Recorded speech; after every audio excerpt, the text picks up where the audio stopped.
مشتاق صاحب کا کہ انہوں نے مجھے کہا بہت اصرار کے ساتھ کہ میں آپ کی خدمت میں حاضر ہوں، اور میرے لیے بڑی سعادت ہے کہ پروفیسر مشتاق صاحب کو کے پیروں کو چھونے کا مجھے پھر موقع ملا، اور میں کبھی بھی یہ موقع مس نہیں کرتا اپنے تمام استادوں سے جب بھی ملتا ہوں۔ میں مشتاق صاحب نے یہ کہا تھا، اعظم مشتاق صاحب نے، کہ آپ کے پاس 10 منٹ ہیں اور 10 منٹ میں آپ نے میڈیکل کے علاوہ کوئی اور بات کرنی ہے۔ تو ابھی میں رستے میں سوچتا آ رہا تھا کہ میں آپ سے کیا بات کروں، تو مجھے یاد آیا کہ آج کل یہ واٹس ایپ کا دور ہے اور بہت ساری باتیں جو دنیا میں ہوتی ہیں وہ سب تک پہنچ جاتی ہیں۔ تو ایک بہت بڑی سٹڈی ہارورڈ یونیورسٹی میں ہوئی ریسنٹلی کیا ابھی بھی چل رہی ہے اور پچھلے 70-75 سال سے چل رہی ہے۔ اس میں انہوں نے ہارورڈ کے جو ٹاپ گریجویٹس تھے ان سب کو لانگیٹیوڈنلی فالو کیا، اور 70-75 سال ہو گئے ہیں وہ سٹڈی چل رہی ہے۔ اس میں سے بہت سے لوگ ایسے تھے کہ جو وہاں امریکہ کے پریزیڈنٹ بنے، 2-3 تو امریکہ کے پریزیڈنٹ بنے، کچھ آسٹروناٹس بنے، کچھ سائنٹسٹ بنے، کچھ لوگ ایسے تھے جنہوں نے نوبل پرائز حاصل کیا، اور کچھ لوگ ایسے تھے کہ وہ کنوکٹ ہوئے اور جیلوں میں بھی رہے، کچھ ایسے لوگ بھی تھے جنہوں نے خودکشیاں کی، اور کچھ لوگ تھے جو آرٹسٹ بنے۔ تو ان سب کی لائف کو انہوں نے اسٹڈی کر کے یہ دیکھا کہ ان میں سے خوش کون تھا اور کون ناخوش تھا۔ تو آپ حیران ہوں گے کہ اس ساری اسٹڈی کے نتیجے میں جو سینس آف ویل بینگ ہے اور ہیپینس ہے اور جو ایک مطمئن زندگی ہے، اس کا جب کرائیٹیریا دیکھا گیا تو اس میں ایک چیز کامن تھی، اور وہ کامن چیز پیسہ نہیں تھی، وہ عہدہ نہیں تھا، وہ ڈگری نہیں تھی، وہ تعلیم نہیں تھی، وہ بچوں کی تعداد نہیں تھی، وہ بچوں کی سکسیس نہیں تھی۔ وہ یہ تھی کہ جن لوگوں نے اپنے رشتے نبھائے اور جن کے اندر ریلیشن شپ ڈیولپ کرنے کی ایبلٹی تھی، وہ لوگ بہت خوش رہے۔ جو رشتوں کو بنا سکے، رشتوں کو نبھا سکے،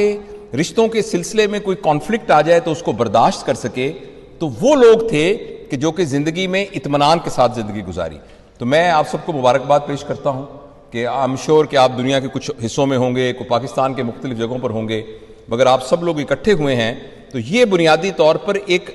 میچور آدمی کی ویل بینگ کی نشانی ہے کہ اس کے رشتے کتنے مضبوط ہیں۔ تو اس سلسلے میں آپ کو مبارکباد پیش کرتا ہوں۔ دوسری بات جو میں آپ مختصر بتانا چاہتا ہوں اسی ضمن کے اندر، کہ اور کیا کیا ہمیں لٹریچر کیا کہتا ہے کہ اگر انسان مطمئن ہے تو اس کا کیا کرائیٹیریا ہے۔ تو اس سلسلے میں آپ سب جانتے ہیں کہ ہمارے ایک انسان کو ہم 4 حصوں میں تقسیم کر سکتے ہیں۔ ایک انسان جو چلتا ہوا آ رہا ہے ہمارے سامنے، اس کے اندر بنیادی طور پر 4 ڈائمنشنز ہیں۔ اس کی ایک ڈائمنشن اس کی فزیکل ڈائمنشن ہے، اور اس کو میئر کیا جا سکتا ہے PQ سے، which is physical quotient، جس کا مطلب یہ کہ آدمی کی باڈی کتنی صحت مند ہے۔ دوسری چیز ہے IQ، جس سے اس کے انٹلیکچوئل کوشنٹ کو میئر کیا جا سکتا ہے کہ اس کے اندر ریزننگ کتنی ہے، پرابلم سالونگ کتنی ہے، ذہانت کتنی ہے، علم کتنا ہے۔ اور اس کا جو تیسرا ڈائمنشن ہے وہ ہے EQ، یعنی اس کا ایموشنل کوشنٹ، وہ جذباتی طور پر کتنا بیلنسڈ ہے اور وہ کیسے لوگوں کے ساتھ ایموشنلی انٹریکٹ کر سکتا ہے۔ اور اس کا چوتھا جو سیگمنٹ ہے وہ ہے SQ، جسے کہتے ہیں اسپرچول کوشنٹ، کہ بنیادی طور پر اگر ہم مذہب کے کانٹیکسٹ میں دیکھیں تو اس سے مراد تو اسپرچویلٹی ہی ہے، لیکن اگر آپ اس کو ایک طرف ہٹا کے دیکھیں تو اس کا مطلب یہ ہے کہ جو کچھ بھی ہم دنیا میں کر رہے ہیں وہ ہائر پرپس کے لیے کر رہے ہیں کہ کسی چھوٹے پرپس کے لیے کر رہے ہیں۔ تو میں اگلے 5-7 منٹ میں آپ ان 4 ڈائمنشنز میں کیا چیز ہو تو ہم کامیاب انسان ہیں اور مطمئن انسان ہیں، وہ میں آپ کو بتانے کی کوشش کروں گا، and I promise that I will not take more than 5-7 minutes for that. دیکھیے، صحت کو بہتر کرنے کے لیے، کیونکہ یہ بنیادی ہے، اگر آپ کی صحت ٹھیک نہیں ہے تو آپ نماز کو بھی نہیں انجوائے کر سکتے، اگر آپ کی صحت ٹھیک نہیں ہے اپنی پڑھائی کو بھی نہیں کر سکتے، اپنی نیند کو بھی نہیں کر سکتے، اپنے ریلیشنز کو بھی نہیں کر سکتے انجوائے۔ تو PQ کو بہتر کرنے کے لیے بنیادی طور پر لٹریچر یہ کہتا ہے کہ آپ کو 4 چیزیں چاہیے۔ نمبر 1،